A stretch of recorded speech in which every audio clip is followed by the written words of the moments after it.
తీసుకుపోయినాక ఆయన లోపల ఉంచినాక వాళ్ళను ఒక ఐదుగురు రప్పించి ఎస్ఐ సార్ అంటే వాళ్ళకు సపోర్ట్ ఇద్దరికి ఉంది, ఎస్ఐకి బయట వాళ్ళకు. దానివల్లనే మా అమ్మ చనిపోయింది. ఆయన నన్ను వాటర్ బాటిల్ ఇద్దానికి లోపలికి పోతేనే ఒక దెబ్బ వేసిండు. మళ్ళీ ఎక్కువ మాట్లాడితే రిమాండ్ చేస్తారు. మాకు వాళ్ళు మీరు అంటే వాళ్ళకు సపోర్ట్ ఎస్ఐ వల్ల మా అమ్మ చచ్చిపోయింది. దేనికన్నా నేను సిద్ధమైతా ఉన్నది. ఆయన వాన వచ్చింది, ఏం లేదు, ఆ ఇంటికానే ఉన్నారు. తెల్లారి మళ్ళీ పోలీస్ ఒక కానిస్టేబుల్ వచ్చిందట. ఆల్రెడీ 2-3 రోజుల నుంచి తిరుగుతున్నారట. పోలీస్ కానిస్టేబుల్ ఇక్కడ లేదని తెలిసింది. మళ్ళీ వెళ్ళిపోయారు. నిన్న వచ్చినట్ట, మొన్న తీసుకొని పోయిరు. నిన్ననే వచ్చి తీసుకొని వెళ్ళిపోయారు. అమ్మ నువ్వు రా అంటే నేను వస్తలే అమ్మని అనుకున్నాను చెప్పిన. నిన్న మేము వచ్చినాక మేము మందులు ఆయన తీసుకొని వచ్చినాం. ఎస్ఐ సార్ కాడికి పోయినాం. సార్ ఏంది పరిష్కారం అని సార్ అంటే మీ అమ్మ ఖచ్చితంగా తీసినామా, మీ అమ్మ దొంగే, మీ అమ్మ ఖచ్చితంగా దొంగనే, మరి ఏం చేస్తారో చేరిస్తారు. మేమైతే ఇట్లా దండగలు గిండగలు అయితే ఏం కట్టినా ఏం ట్రీట్మెంట్ ఇస్తారో ఈ అని చెప్పారు. నీకే సగం సొమ్మిచ్చింది నువ్వు మీ అమ్మకి సపోర్ట్ చేస్తున్నావు, నిన్ను రిమైండ్ చేస్తాను ఎస్ఐ సారు. చిట్టీలు చూపించిన నేను విశ్వాస హాస్పిటల్లో చిట్టీలు చూపిస్తే ఈ చిట్టీలు ఇవన్నీ దొంగ డ్రామాలు తీసుకొచ్చినవని నా మొహాన్ని శ్రేషిండు. కనీసం మంచిలు ఇద్దానికి పోతే కూడా నన్ను కొట్టే దెబ్బ మా తమ్మిని కొట్టిండు. మంచినీళ్ళు కూడా ఇయ్యనియలే. టిఫిన్ పెడుతుంటే ఎందుకు టిఫిన్ పెడుతున్నావు అని నన్ను తిట్టిండు ఎస్ఐ సారు. మీరు రావద్దు, మీరు మాట్లాడొద్దు, మీ అమ్మకు సపోర్ట్ చేస్తే నిన్ను జైలు వేస్తాను, నిన్ను రిమాండ్ చేస్తాను, నేనేం చేయాలి అది చేస్తాను నన్ను బెదిరించిండు ఎస్ఐ సార్. మా అమ్మ ఈ అంత టార్చర్ ఈ పెద్ద మనుషుల వల్లనే, ఈ మా అమ్మ ఎస్ఐ సార్ వల్లనే అంత ఒక్కటైరు. మమ్మల్ని ఒక్కదాన్ని ఒక్కటి చేసిరు సార్. మీరు ఏ న్యాయం చేస్తారో చేయరి. మా అమ్మ అయితే చచ్చిపోయింది, ఏం చేస్తారో చేయరి. మా ఇల్లు అయితే మునిగింది, మరి ఏం చేస్తారో చేయరి.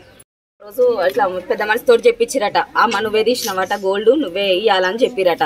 అయితే నేను ఇయ్యలేదు సోమన్న, నేను ఇయ్యలేదు, మాకు అవసరం లేదని చెప్పిందట. ఇంటికి వచ్చిందట. అయితే పత్తెర పోతుంటే అందరు ఉండి మీరు నువ్వే తీసినవట గోల్డ్, నీ మీద కేసు పెట్టిరట, నువ్వు ఇవాళ ఉండా అని చెప్పిరట.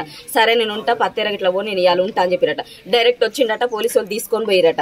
తీసుకొని పోయినచ్చినాక కరెక్ట్ గా నువ్వే తీసినావమ్మా, కరెక్ట్ గా నువ్వే తీసినావు, ఆడ ఏ ప్రూఫ్స్ లో మేము నువ్వు లేనప్పుడు నీ కుక్కలు పంపించినాం, ఫింగర్ ప్రింట్స్ ఉన్నాయి, నీ ఆధార్ కార్డు మా కాడ అన్ని ఉన్నాయి, నీ కాడ అన్ని సాక్ష్యాలు ఉన్నాయని ఎస్ఐ సార్ చెప్పినట మా అమ్మకి.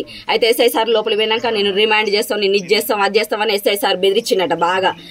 బయట కూడా పెద్ద మనుషులు కూడా అది ఇది అని అన్నారట. నువ్వే ఖచ్చితంగా తీసినవే, నువ్వు దండ కట్టాలి, నువ్వు డబ్బులు ఇవ్వాలి, నువ్వు ఖచ్చితంగా సొమ్మె తెచ్చియాలి, అది ఇదని మా అమ్మను బాగా టార్చర్ పెట్టిరట ఎస్ఐ సార్లు. పెద్ద మనుషులు అంతా ఒకటైరట. అంత ఒకటై మా అమ్మను ఇట్లా టార్చర్ పెట్టిరట. ఆ రోజు తాగినందుకు ఆ బాధ మాకు ఫోన్ చేసి చెప్పింది. చెప్పినాక అమ్మ మీరు రేపు వస్తామే మాట్లాడుతాం, ఉండి ఏం చేసుకోక అనుకున్నాం. అయితే దానికి ఏం బాధ అనిపించిందో నన్ను ఎస్ఐ సార్ కాడిపోతే ఎస్ఐ సార్ చూస్తే మన నాకు ఓడుకుడు పుడుతుంది, నాకు భయం అవుతుంది, ఎస్ఐ సార్ నన్ను తిడుతుండు కొడుతుండు అని చెప్పింది. చెప్పినాక సర్లే అనుకున్నా ఊకున్నా పనుకున్నా రేపు మాట్లాడదామని చెప్పిన. చెప్పగానే మందు తాగగానే మా నాన్న తీసుకొని పోయి వేరే పెద్ద మనిషిని తీసుకొని పోయిన తర్వాత ఇక్కడ మామూలుగా ఏ హాస్పిటల్ తీసిందో తీసుకోలే. ఆమెకి ఏం కాలే, అసలు మందు రాలే, నువ్వే మధ్యలో ఉండి నువ్వే మందు తాగిచ్చినట్టుగా డ్రామా చేస్తున్నాను పెద్ద మనిషిని అన్నారు. ఇక్కడనే అన్నారట. అన్న కూడా మాకు చెప్పలే. మేము వెళ్ళిపోయినాం ఏరియా హాస్పిటల్. అది పోయిన తర్వాత అలా జాయిన్ చేసినాక అమ్మ మీ అమ్మ మందు తాగింది, అన్ని బ్లడ్ టెస్ట్ చేసినాం, మీ అమ్మకి ఇన్ఫెక్షన్ ఉంది, మీ అమ్మాయి తాగిన అన్ని పేగులు ఇట్లా హోల్స్ పడతాయి, మీ అమ్మ పేగులకి చాలా బలంగా పట్టింది పేపర్లకి అని చెప్పి పేగులకి అని చెప్పిరు. సరే అమ్మ మేము ఎన్ని రోజులైనా ఉంటాం కానీ మీకు మా అమ్మకి ట్రీట్మెంట్ జరిపించండి చెప్పినాం. జరిపించిరు. ట్రీట్మెంట్ అయిపోయిన తర్వాత ఇక మళ్ళా 3వ రోజు 4వ రోజు మళ్ళీ ఇట్లా ఫోన్ చేసిరు. ఇట్లా డ్రామాలు ఆడుతున్నారు, ఇట్లా ఫోన్ చేసి నువ్వు డ్రామాలు ఆడుతున్నావు, నేను ఈ కన్నా ఉంచుకుంటున్నారు, మీరు 3 రోజులు ఉంచుకొని మీరు డ్రామాలు ఆడుతున్నారు, మా పోలీసు వాళ్ళు వచ్చి రాదు ఇదని మమ్మల్ని అన్నారు. అడికి వచ్చి వేరే వాళ్ళు అనగానే సరేలే అని మేము వదిలేసినాం. మా అమ్మ ఇట్లా మళ్ళీ ఆడిపోయిన నర్సు మా అమ్మ ఇట్లా నొప్పి లేస్తుంది అంటుంది, నురుగలు వస్తున్నాయి, ఇట్లా గోలేదురా అంటే గోలీలో ఏం పో అన్నారు. ఆల్రెడీ పేపర్లు తీసుకొని వచ్చిరట. వీళ్ళు ఏం లేదన్నట్టుగా ప్రూఫ్ లో పేపర్లు తీసుకొని వచ్చిరట, మాకు తెలియదు. అనగానే మేము మా నాన్నచాటు పోయినాం. పోగానే మళ్ళీ నురుగలు వస్తున్నాయి, పట్టించుకోకపోతే మేము అమ్మ తీసుకొని నేను ప్రైవేట్ హాస్పిటల్ తీసుకొని పోయినాక ఆగమని చేస్తుంటే మందులు ఇప్పించిన, ట్రీట్మెంట్ చేయించినాం, మళ్ళీ వచ్చినాం. తెల్ల డిశ్చార్జ్ అని చెప్పిరు.